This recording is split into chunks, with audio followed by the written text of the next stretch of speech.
As part of our materials on the doctrine of how to do a good consulting project, we're delighted to welcome Henry Cubbin, Chief Executive of Flogas, who will comment a bit on how you, Henry, saw the advantages of quite a good project, I'm pleased to say, that we've just done for you, but trying to relate them to the particular things we are trying to ask the students to do before they start.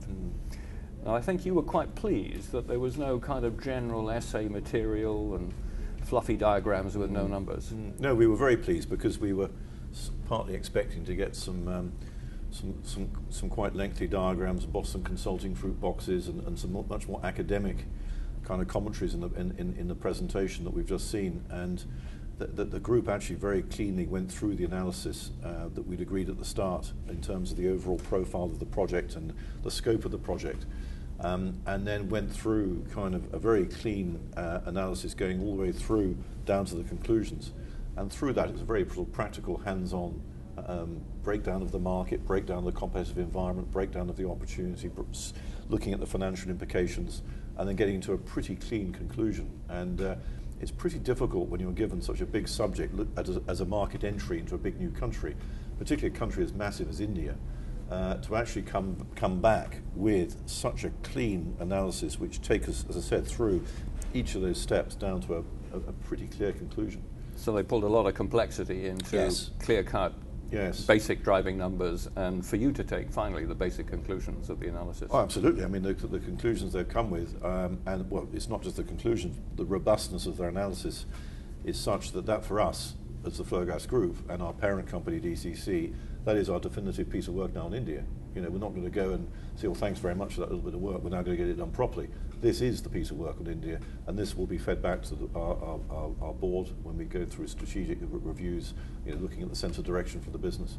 And if opportunities come up in that part of the world over the coming weeks, months and years, you know, we already have the analysis cracked and done. So no, very positive. Well, that's great. So putting that in our language as we try to teach this stuff, basically what we ask the students to give you is data, dollars and deals.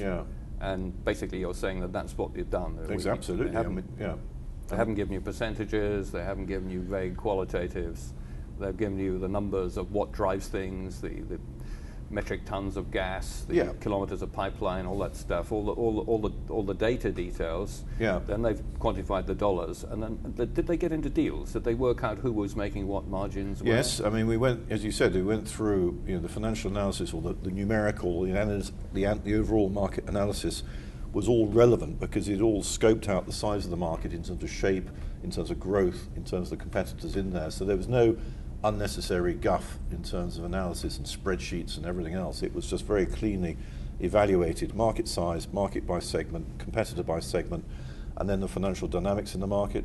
And then they came at the conclusion end with, right, these are the options you have, and each of those had a financial kind of implication tied back to our own internal sets of criteria. So we have a very clear criteria set that everything we do has to hit a minimum of a 20% return on capital employed. And that's a very clear mantra we have across our business. And we set the team off saying, look, if we're going to go to India, we want to do a project that's anywhere between 20 and 120 million pounds of investment. We don't want anything too small because it won't be relevant, nothing too big because it's going to bet the bank.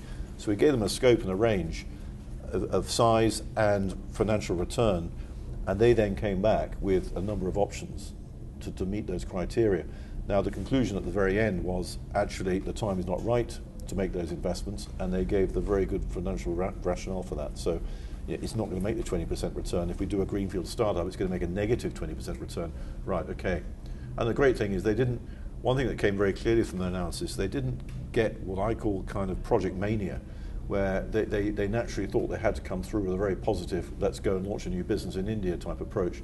And you can imagine, in a student community, you can quite easily think, we've got to come back with something positive. We want to come back with a let's go kind of approach. And they came back with a very clean analysis, and the conclusion was, don't go. Don't go for now. That's right, and you could kick the numbers, you could test the assumptions, and you could really feel what was right. This is partly one of the other concepts we talk about, when you said you had a 20%, and you said you had your 90 million, 100 million, whatever the sort of unit of analysis is for investments in your company, that ties into something we call the chief executive's question, CEO's question. That is to say, is the student plan too small to matter? Is it kind of nice to have but not important, like it's a 10% variation in profit? Is it business transforming, like it either wipes out profit if it goes wrong, or it doubles profit if it works right, or is it in fact too big to handle? You know, it's so big and so massive that we need to take somebody over or be taken over to actually be a player in this industry. So you in effect had pre-given the group as a very good client.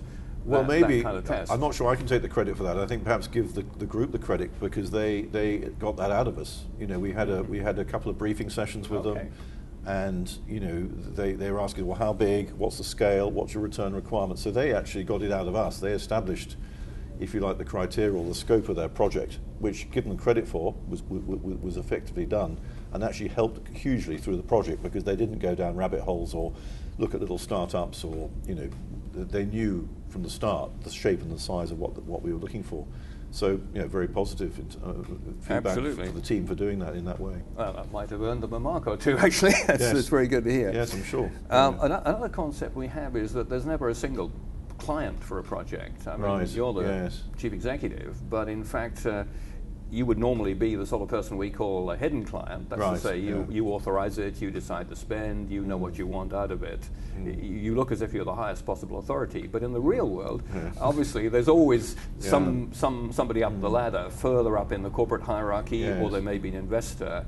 And these are what we call the hidden clients. Now, did you bring along any of the hidden clients today to the presentation? Yes, we did. Just to explain that the Flogas Group is part of a public company called DCC, which is based out of Dublin, but it's quoted on the London Stock Exchange, the top 250, and we're part of their energy division. So whilst I take care of the LPG activities, and we have 6 countries across Europe where we're active in LPG, we have, if you like, responsibilities up the line to our owners, which is this DCC company, and they in turn have shareholders. So they're very much dependent on the shareholders' investment and continuing support, and we're very much dependent on our parent company. And you know, we've been encouraged as Flogas to extend beyond originally just one country, which was Ireland 20 years ago, into 6 countries, and then to go further. So we have a mandate from our parent company to look further and go further afield. And that mandate includes looking outside of Europe at some of the emerging and developing markets. So we clearly established a mandate from, if you like, the hidden client, which was to go look elsewhere. So when we reported back to our owners, we're looking at India, they didn't look at us sideways and think, what the hell are you guys doing? You must be out of your minds, we're a European company. They said, no, that is part of the agenda. You know, they really encouraged us to do that. We then, through our contacts at Manchester Business School, myself and Mark, my finance director, we worked together in working with the Manchester Business School to see if a project from Manchester would be suitable to help us look at the Indian market. Again, the hidden client was aware of this approach, and I was very pleased to say that 3 of them came along today. So my boss was there, and a couple of his colleagues as well. So I think we managed it up the chain as much as we could. But also the student team themselves were very good in maintaining contact with us during the project. So it's a 3-month project, and it was quite easy for them to go off the rails and go off piste and go down the rabbit hole and go in the wrong direction. And they insisted on having what they call these calibration meetings. And you know, whilst we're pretty busy on a number of other things at the moment, we had these checkups quite regularly, which we did actually over the internet through some kind of internet video conferencing, which actually made it a lot easier for us to be there. And they were on site in India, so they could contact us and do it that way. So I think the process of continually to check up and down the line that we're all aligned was done in the proper way. Well, that again is something we try to teach. The idea that the students aren't there to produce a perfect answer immediately. They've got to give you something, and then consultancy is an iterative process between the team and yourself. So this team should look for the answers, either no because, and you're telling them something, you're giving them a constraint, you're changing, or yes and, because they've told you something, and then they get the right to be told more detail back. So it's an endless, as you say, an endless process of rotation and mutual steering, which is absolutely great. Another thing we teach, which is extremely important, is that the method should actually be replicable by you, the client. So you could, if necessary, get somebody else to do the project over again right now. You Yes. thought it was a half right, but you didn't trust it. Yeah. Or if the world changed in 1, 2, 3 years' time, that you give somebody else the instructions to start Yeah. from and see whether the world had changed enough to make it make the decision different. So what we're looking at is replicable method and sharing the method. Did the student group in fact share their model with you and really let you see, or you and your colleagues see, what the inside of their thinking was? Well, what we had done, Sid, in the past, we've done market entry strategies ourselves in terms of looking at, for example, Latin America. But we've done a lot of that work on a desktop basis in a fairly light version, and it's involved a visit out there for 2 or 3 weeks, a desktop research, meeting the right sort of people. So we've done a light version, which actually shared with the project team, the MBS team. We shared with them what we'd done. I have to say they just took that into a new dimension in terms of depth and extent of the analysis. So I feel rather embarrassed about our rather humble approach to Latin America.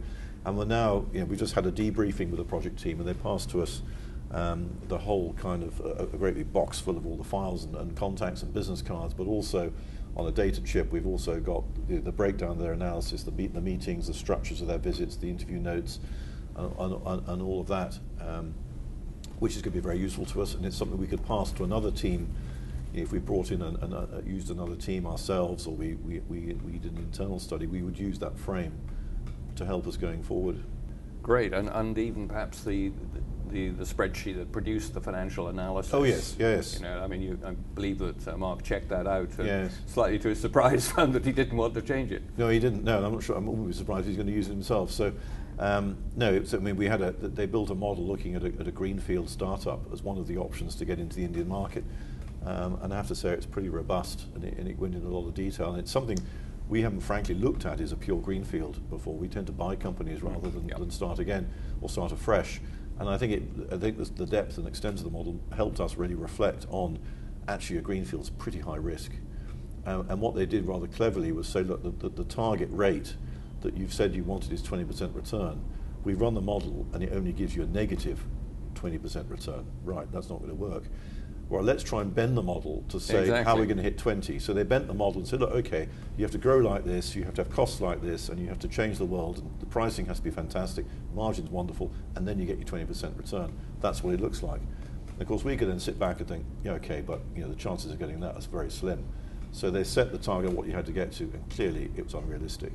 And that was clearly laid out in their assumptions. So I found that very effective. That's great, because that's exactly the method we teach. We say that you take the final decision, and we must always give you a scenario that does meet your targets, and then it's for you to say, well, hang on, that assumption, I don't want to bet too much of my future on. So exactly. That's absolutely great. There's just one last point I'd like to mention, which we've talked about briefly, and that is how effectively the slides themselves were presented. Because it's part of our doctrine that every slide should have a takeaway. Every diagram, every figure or set of figures should have a takeaway. Do you think that was part of the reason that you found the whole report, although it was complex, fairly easy to digest? Yes, I think what the project team very cleverly did is they spent a lot of time visiting hundreds of people, 166 interviews across India, meeting all kinds of people from banks and trade associations, to actually knocking on consumers' doors and going down side streets and meeting dealers, and massive amounts of information. But what they've done is they very cleverly stood back and then mapped out the structure of their analysis and their report of how they want to start by the overall economy, the social picture, getting to the competitive environment, the growth rates, the opportunities, the various options to entry. And they structured that out very neatly, and then they allowed their slide pack to take us through that sequence all the way through. Very clever. They started off with the actual recommendations and conclusions, which is great because it stops us all looking at the last slide, but also helps us frame and understand where this is leading. And then it took us for a very clear sequence of slides, chapters, slides building up to that chapter. Each slide had its own story to tell. There was very little information on the slides which was irrelevant. It was all relevant. And then it got back down to the original conclusion again. So very well constructed. I have to say the quality of the slides, it's something internally we'd struggled with to do those slides of that quality ourselves. And we do work with a lot of external advisors on occasions. We work with some banks, we work with some management consultants, and it's right up with the standards we expect from them. But when we have our own internal presentations, they're not quite as well laid out in terms of graphs and other bits and bobs. So really impressed, actually. And Well, the presentation is important because it helps with the credibility. You can have a huge amount of good analysis and just blow it by not being able to explain clearly on a clear, crisp slide what the actual conclusion is, you know, and they achieve that. Yeah, I absolutely agree with you. I mean, there were slides where there were 4 graphs, all of different formats, all the different sets of variables, different aspects of the problem, but there was a 10-word takeaway across the top of the slide that says why you were looking at that page and what you were going to get out of it. Each graph was relevant. It wasn't just, oh, we found out this clever bit of information, we thought we'll put it in to look clever. It wasn't that at all. It was actually that growth rate was important for us to know because that's actually, you know, or the mixture between domestic imports, domestic supply and imported product, that's important because we know that importation in our industry is pretty important. It's a relevant side. So no, very good. Yeah, so hundreds and hundreds and hundreds of numbers underneath, but where relevant, the 3 or 4 driving numbers pulled out. Exactly. And then just amid the words that actually make sense and make the business decision. So that it's the numbers are kind of supporting the decision, but it's the decision that you're getting to. Absolutely. I think it is important, though, that to have some visibility that behind these graphs and the numbers, you know, the model I mentioned where they worked on looking at the greenfield startup, there was just a couple of bullet points on the slide saying, right, return on investment was -20. Well, we need to, it's all very well having that, but we need to know that behind it there is a huge amount of analysis, and we do know because the team had briefed us beforehand to say, look, that's our model. That's the cycle between you. That's internal, behind the scenes stuff, so we knew with confidence that number was good. If you looked at it coldly, you might think, where did they get that from? So you do need to just demonstrate that in an appendix or in a pre-briefing, that that's all been covered off. But because we knew it had been covered off, it was fine. That's great. And you could also see for yourselves from the model whether or not the range of doubt that you still had mattered, whether it was actually going to change the final decision. Yeah, absolutely. Henry, that's brilliant. Thank you very, very much. No, not at all. And Kamar, thank you and the Manchester Business School for landing such a great piece of work for us. And you know, I think we said that if you know, if we went out to a management consultancy firm like Deloitte or Capgemini or Boston Consulting Group and asked them to do a project, we would expect the return. We would expect them to come up at the same standard of what we've seen from your guys. So, a very valuable project for us, and I would encourage any other organisations looking for this kind of work to contemplate using the school for that because it's very helpful to us. Well, thanks very much, and thanks for your tips, which are helping us to teach future students to do work to this same standard. Not at all. No, appreciate it. Thank you.